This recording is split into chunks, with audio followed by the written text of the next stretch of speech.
Students, welcome back to my channel. चलो India science पढ़ें। आज का हमारा टॉपिक है रिफ्रैक्शन ऑफ लाइट। हम लोग पिछले पार्ट में रिफ्लेक्शन तक कंप्लीट कर चुके थे। आज हम लोग पढ़ेंगे रिफ्रैक्शन। तो देखो, समझते हैं रिफ्रैक्शन आखिर होता क्या है। आप लोगों ने अभी तक समझ रखा है कि light always travels in straight line. Light हमेशा स्ट्रेट लाइन में ट्रेवल करती है, लेकिन ये तभी तक वैलिड है जब तक कि लाइट सिर्फ एक मीडियम में ट्रेवल करती है। लेकिन जैसे ही लाइट अपना मीडियम चेंज करती है तो लाइट स्ट्रेट लाइन में ट्रेवल नहीं करती, वो अपनी डायरेक्शन चेंज करती है। जैसे मान लो ये एयर है, ये ग्लास स्लैब है। मान लो एयर में से ये लाइट आ रही है ऐसे, लेकिन जब ये लाइट ग्लास स्लैब में एंटर करेगी तो अपनी डायरेक्शन चेंज करेगी। ये थोड़ा सा बेंड हो जाएगी। इस बेंडिंग ऑफ लाइट को हम लोग बोलते हैं रिफ्रैक्शन। और दोबारा जब ग्लास स्लैब से एयर में जा रही है तो दोबारा से बेंड होगी। तो जब जब लाइट अपना मीडियम चेंज करती है वो थोड़ा सा बेंड होती है, और इस बेंडिंग को ही हम लोग बोलते हैं रिफ्रैक्शन ऑफ लाइट। तो ये कहना कि light always travel in straight line कब तक वैलिड है? जब लाइट एक मीडियम में ट्रेवल कर रही है। देखो, यहाँ एयर में जब ट्रेवल कर रही है तो स्ट्रेट लाइन में, लेकिन जब एयर से ग्लास स्लैब में आई तो थोड़ा सा बेंड हो गई, तो रिफ्रैक्शन हुआ। फिर यहाँ से लेकर यहाँ तक, जब तक ग्लास स्लैब के अंदर रही है, एक ही मीडियम है, तो यहाँ स्ट्रेट ट्रेवल करेगी। फिर जैसे ही मीडियम चेंज करेगी दोबारा से रिफ्रैक्शन करेगी। तो आप रिफ्रैक्शन की डेफिनेशन लिख सकते हो, the bending of light when it travels from one medium to another is known as refraction of light. हम लोग समझते हैं कि आखिर ये रिफ्रैक्शन होता क्यों है। तो रिफ्रैक्शन होता है due to different speed of light in different medium. जब लाइट एक मीडियम से दूसरे मीडियम में जाती है तो उसकी स्पीड चेंज हो जाती है। इसकी वजह से वो थोड़ा बेंड हो जाती है। आप लोग सोच के देखो कि एक बार आप लोग एयर में ट्रेवल कर रहे हो और दूसरी बार आप लोग वाटर में ट्रेवल कर रहे हो, तो किसमें चलना आसान है? एयर में। क्यों? क्योंकि एयर में जो पार्टिकल्स होते हैं वो दूर दूर होते हैं, उनके बीच में स्पेस है और आप उसमें आसानी से मूव कर सकते हो। जबकि पानी में चलना थोड़ा सा टफ है क्योंकि उसके पार्टिकल्स के बीच में स्पेस कम होता है। दूसरे शब्दों में कहें तो वाटर डेंसर है, घना ज्यादा है, जबकि पानी रेयर है। तो रेयर मीडियम में चलना आसान होता है in comparison to dense medium. ऐसे ही लाइट जब एक मीडियम से दूसरे मीडियम में जाती है तो उसकी भी स्पीड चेंज हो जाती है depending on the density of a substance. For example, यहाँ पर लाइट एयर से स्लैब में आ रही है तो स्लैब डेंसर ज्यादा होगी, एयर रेयर होगी। जब रेयर मीडियम से डेंसर मीडियम में आएगी तो उसकी स्पीड थोड़ी सी कम हो जाएगी, इसीलिए वो बेंड हो जाती है। तो यहाँ पर हमें दो नए टर्म सुनने को मिलते हैं। ऑप्टिकली रेयर मीडियम, मतलब ऐसा मीडियम जिसमें लाइट की स्पीड ज्यादा होगी, उसको हम लोग बोलेंगे ऑप्टिकली रेयर मीडियम। और ऐसा मीडियम जिसमें लाइट की स्पीड कम होगी, उसको हम लोग बोलते हैं ऑप्टिकली डेंसर मीडियम। हालांकि पूरे चैप्टर में हम रेयर और डेंसर वर्ड का इस्तेमाल करेंगे, लेकिन उसका मतलब होता है ऑप्टिकली रेयर और ऑप्टिकली डेंसर। देखो, जब लाइट रेयर मीडियम से डेंसर मीडियम में जाती है, एयर से जा रही है ग्लास के अंदर, यहाँ पर हम लोगों ने मीडियम्स की बाउंड्री पर एक नॉर्मल ड्रॉ करी। अब देखो, ये था रेयर मीडियम, रेयर से डेंस में जा रही है, स्पीड इसकी कम हो जाएगी, तो ये इस नॉर्मल की तरफ थोड़ा सा मुड़ जाती है। यानी जब लाइट रेयर से डेंसर मीडियम में जाती है तो रिफ्रैक्शन कैसे होगा? Towards the normal. और जब लाइट डेंसर मीडियम से रेयर में जाती है तो देखो, हम लोगों ने नॉर्मल ड्रॉ करी बाउंड्री के ऊपर, वो डेंसर से रेयर, लाइट की स्पीड बढ़ जाएगी तो ये जाएगी अवे फ्रॉम द नॉर्मल। तो ये चीज आपको ध्यान में रखनी है। Rare to denser light shift होगी towards the normal, denser to rare light away from the normal bend हो जाएगी। अब देखो हम लोग एक स्पेशल केस पढ़ेंगे जिसमें लाइट जा रही है एयर से ग्लास स्लैब में, फिर दोबारा ग्लास स्लैब से एयर में। ये वाला केस आपके प्रैक्टिकल्स में भी है। तो देखो ये लाइट आई हमारी, तो ये कौन सी रे है? इंसिडेंट रे। हम लोगों ने मीडियम की बाउंड्री पर एक नॉर्मल ड्रॉ करी। अब लाइट जा रही है रेयर से डेंसर, तो टुवार्ड्स द नॉर्मल लाइट कुछ इस तरीके से बेंड हो जाएगी। अब देखो दोबारा से मीडियम्स की बाउंड्री, तो दोबारा नॉर्मल ड्रॉ करेंगे। और अब लाइट जा रही है डेंसर से रेयर, तो अब जो है वो अवे फ्रॉम द नॉर्मल, कुछ इस तरीके से लाइट जाएगी। ये वाली लाइट जो स्लैब से बाहर निकली है इसको हम लोग बोलते हैं इमर्जेंट रे।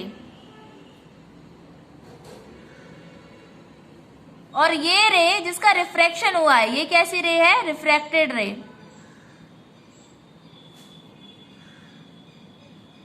इंसिडेंट रे नॉर्मल के साथ जो एंगल बनाती है, यानी ये वाला एंगल, इसको बोलते हैं एंगल ऑफ इंसिडेंस।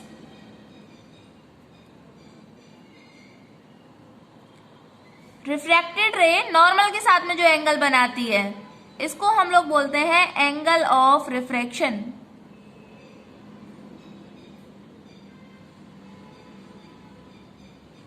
और देखो इस केस में इमर्जेंट रे नॉर्मल के साथ में जो एंगल बनाती है इसको हम लोग बोलते हैं एंगल ऑफ इमर्जेंस। अब एक चीज समझो, ये जो इंसिडेंट रे थी अगर ये बिना रिफ्रैक्शन के सीधे सीधे ट्रैवल करती तो कुछ इस तरीके से ट्रैवल करती, तो कुछ इस तरीके से ट्रैवल करती। मतलब ये वाला पाथ इसका होना चाहिए था अगर रिफ्रैक्शन नहीं होता तो, लेकिन आफ्टर रिफ्रैक्शन ये इस तरीके से इमर्ज कर रही है। ग्लास स्लैब के अंदर से जो लाइट इमर्ज करती है वो पैरेलल होती है इंसिडेंट लाइट के। और इंसिडेंट लाइट और इमर्जेंट में ये जो परपेंडिकुलर डिस्टेंस होता है इसको हम लोग बोलते हैं लेटरल डिस्प्लेसमेंट।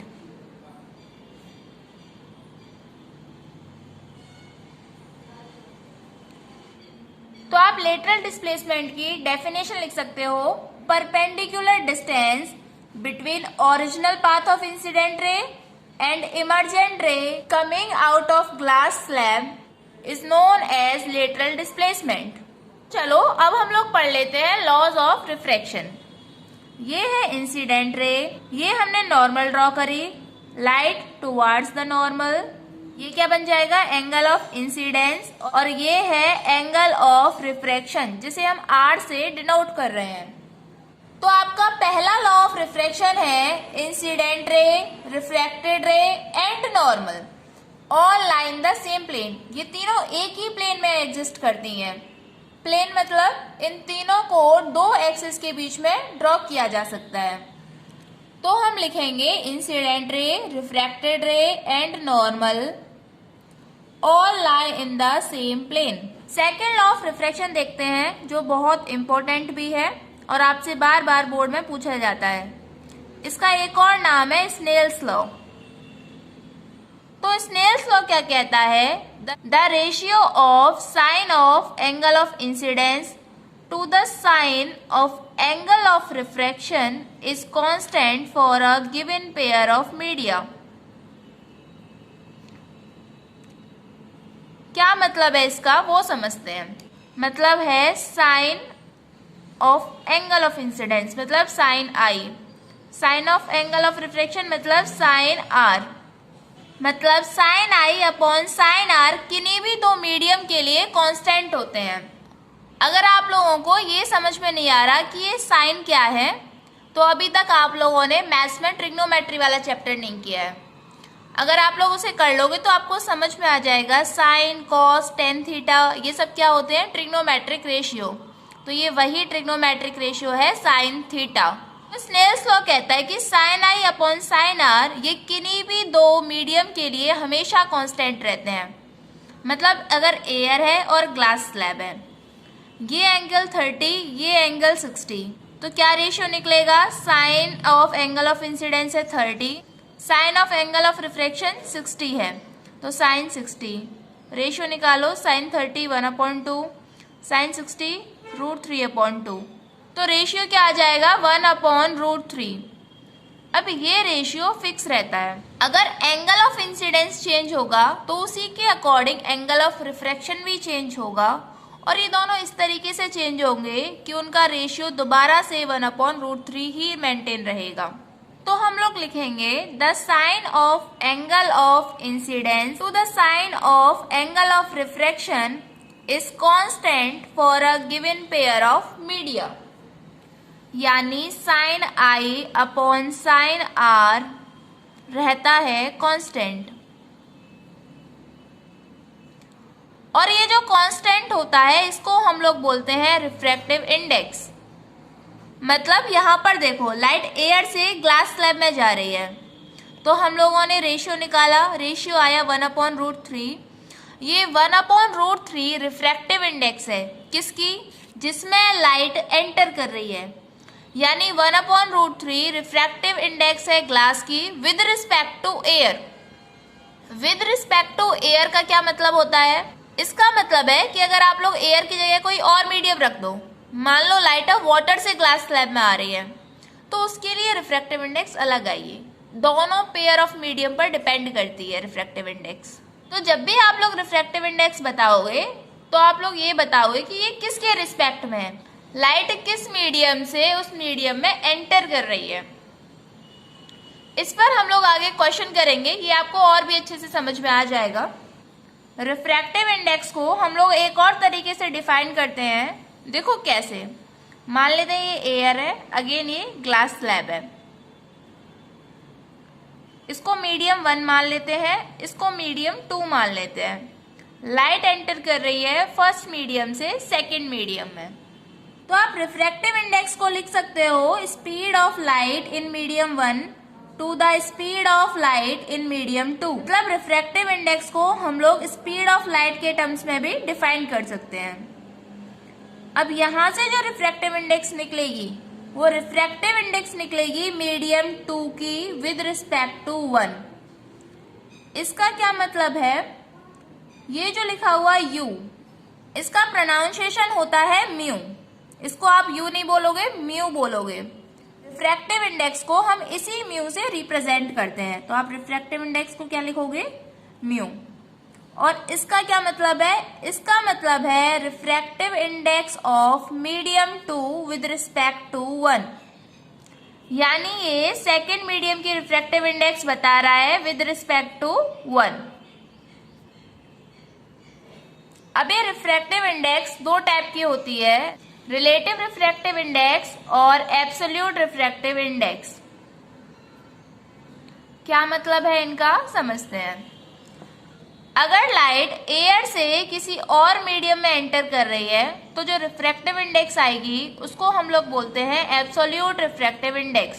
दूसरे शब्दों में हम लोग कह सकते हैं कि अगर एयर के रिस्पेक्ट में रिफ्रैक्टिव इंडेक्स आती है तो वो होती है एब्सोल्यूट रिफ्रैक्टिव इंडेक्स, और अगर एयर के अलावा कोई और मीडियम है तो वहां पर जो रिफ्रैक्टिव इंडेक्स आएगी उसको हम लोग बोल देते हैं रिलेटिव रिफ्रैक्टिव इंडेक्स।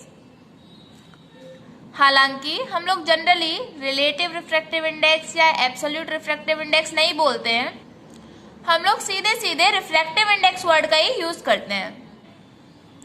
अच्छा, लाइट की स्पीड एयर में कितनी होती है? आप लोगों से एयर बोले चाहे वो वैक्यूम बोले एक ही बात है। तो आप लोग speed of light in air या फिर वैक्यूम याद रखोगे 3 × 10⁸ मीटर पर सेकेंड। वैक्यूम समझते हो ना आप लोग, जहां पर एयर नहीं है, मतलब जहां पर एटमॉस्फेयर नहीं है। और speed of light in air, इसको हम लोग c से रिप्रेजेंट कर देते हैं। यहां से कुछ और बेसिक चीजें समझो आप लोग। ये क्या है? Refractive index of medium 2 with respect to 1। तो आप इसको ऐसे भी तो लिख सकते हो, refractive index of medium 2 upon refractive index of medium 1। तो यहाँ से रिफ्रैक्टिव इंडेक्स सेकंड मीडियम की इनवर्सली प्रोपोर्शनल है सेकंड मीडियम में जो लाइट की स्पीड है, और रिफ्रैक्टिव इंडेक्स फर्स्ट मीडियम की इनवर्सली प्रोपोर्शनल है स्पीड ऑफ लाइट जो फर्स्ट मीडियम में, यानी रिफ्रैक्टिव इंडेक्स किसी भी मीडियम की इनवर्सली प्रोपोर्शनल होती है speed of light in that medium. Inversely proportional से आप क्या समझते हो? आप लोगों ने क्लास 8th में मैथ्स में डायरेक्ट एंड इनवर्स प्रोपोर्शन पढ़े थे। तो इनवर्सली प्रोपोर्शनल का क्या मतलब होता था कि अगर एक वैल्यू बढ़ रही है तो दूसरी वैल्यू घटेगी। और डायरेक्ट प्रोपोर्शन का क्या मतलब होता था कि दोनों वैल्यू साथ में बढ़ेंगी, साथ में घटेंगी। यहाँ पर रिफ्रैक्टिव इंडेक्स इनवर्सली प्रोपोर्शनल है लाइट की स्पीड के। इसका क्या मतलब हो जाएगा कि अगर स्पीड ऑफ लाइट किसी मीडियम में ज्यादा होगी तो उसकी रिफ्रैक्टिव इंडेक्स कम होगी, और स्पीड ऑफ लाइट किसी मीडियम में कम होगी तो उसकी रिफ्रैक्टिव इंडेक्स ज्यादा होगी। और सोच के बताओ, स्पीड ऑफ लाइट किस मीडियम में ज्यादा होती है, रेयर में या डेंस में? रेयर मीडियम में ज्यादा होती है और डेंसर मीडियम में कम होती है। तो आप कह सकते हो कि अगर किसी मीडियम की रिफ्रैक्टिव इंडेक्स ज्यादा है तो उसमें स्पीड ऑफ लाइट कम होगी और वो मीडियम उतना ही ज्यादा डेंसर होगा। यानी refractive index is directly proportional to optical density of substance. जितना ज्यादा रिफ्रैक्टिव इंडेक्स, वो सब्सटेंस उतना ही ज्यादा ऑप्टिकली डेंसर। तो आप लिख सकते हो refractive index inversely proportional to speed of light and directly proportional to optical density. तो अब हम लोग रिफ्रैक्टिव इंडेक्स के कुछ क्वेश्चन करते हैं। ये चीजें आपको और भी अच्छे से क्लियर हो जाएंगी। आप लोग क्वेश्चन निकालो एनसीईआरटी का पेज नंबर 176। उस पर क्वेश्चन दे रखा है, light enters from air into a glass plate having refractive index 1.5। तो ये रिफ्रैक्टिव इंडेक्स किसकी है? रिफ्रैक्टिव इंडेक्स है ये वाटर की with respect to refractive index of air. और उसने क्वेश्चन में पूछा है what is the speed of light in glass. आप लोगों को फॉर्मूला पता है, μ2 upon μ1 equal to speed of light medium 1 to the speed of light in medium 2। यहाँ पर आप मीडियम 1 और मीडियम 2 कैसे डिसाइड करोगे? लाइट जिसमें से जा रही होती है वो होता है मीडियम 1, मतलब इस केस में एयर है मीडियम 1 और ग्लास प्लेट है मीडियम 2। तो देखो μ2 अपॉन μ1, ये तो आपको पहले से पता है कितना, 1.5 क्वेश्चन में दे रखा है। Speed of light in medium 1, air में कितनी स्पीड होती है लाइट की? 3 × 10⁸, और आपको ग्लास में कैलकुलेट करनी है। तो यहाँ से स्पीड ऑफ लाइट कितनी आ जाएगी? 3/1.5 × 10⁸। ये कितने टाइम्स? 2 टाइम्स। तो आपकी स्पीड आ जाएगी 2 × 10⁸ मीटर पर सेकेंड। इसी पेज नंबर पर आप लोग एक और क्वेश्चन देखो, the refractive index of kerosene, turpentine and water are 1.44, 1.47 and 1.33। In which of the material does light travel fastest. Refractive index आप लोगों को दे रखी है। आप लोगों से पूछा है किस मीडियम में लाइट सबसे तेज चलेगी। तो आप लोग ध्यान करो, रिफ्रैक्टिव इंडेक्स ज्यादा तो उसमें स्पीड ऑफ लाइट कम। तो जिसकी सबसे कम रिफ्रैक्टिव इंडेक्स होगी उसमें स्पीड ऑफ लाइट सबसे तेज। तो सबसे कम रिफ्रैक्टिव इंडेक्स किसकी दे रखी है? वाटर की। तो वाटर में स्पीड ऑफ लाइट सबसे तेज। अब नेक्स्ट क्वेश्चन देखो आप लोग, the refractive index of water for light going from air to water. Light जा रही है एयर से वाटर और उसकी रिफ्रैक्टिव इंडेक्स दे रखी है 1.33। What will be the refractive index for light going from water to air.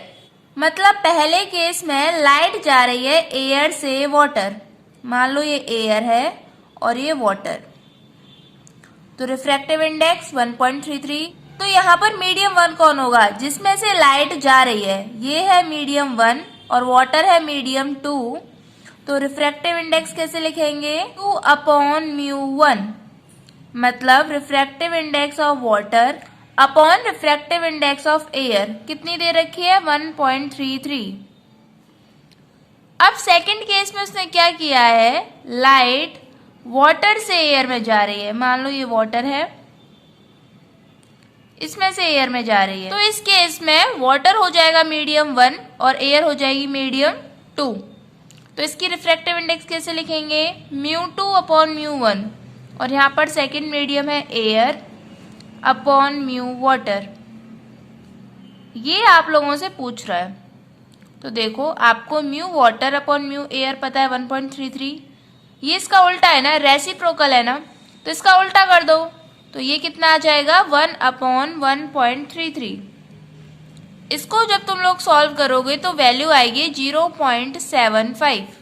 तो इस क्वेश्चन से हमें पता चलता है कि जब लाइट एक मीडियम से दूसरे मीडियम में जाती है तो उस केस में जो रिफ्रैक्टिव इंडेक्स आएगी वो रेसिप्रोकल होती है जब लाइट दूसरे मीडियम से पहले मीडियम में जाती है, यानी μ21 इक्वल टू μ12।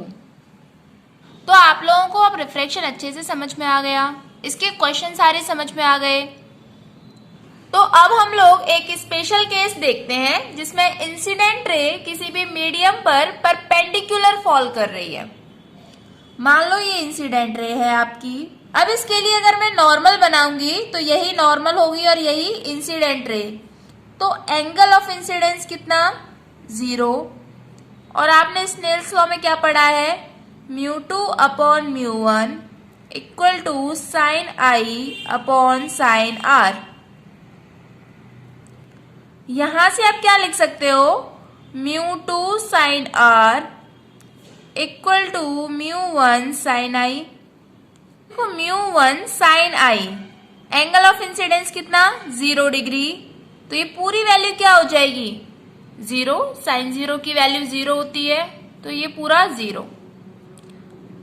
μ2 साइन आर आ गया आपका 0। साइन आर कितना आ जाएगा 0 अपॉन μ2, तो ये भी 0 हो जाएगा। साइन आर की भी वैल्यू 0 आ रही है तो एंगल ऑफ रिफ्रैक्शन कितना 0।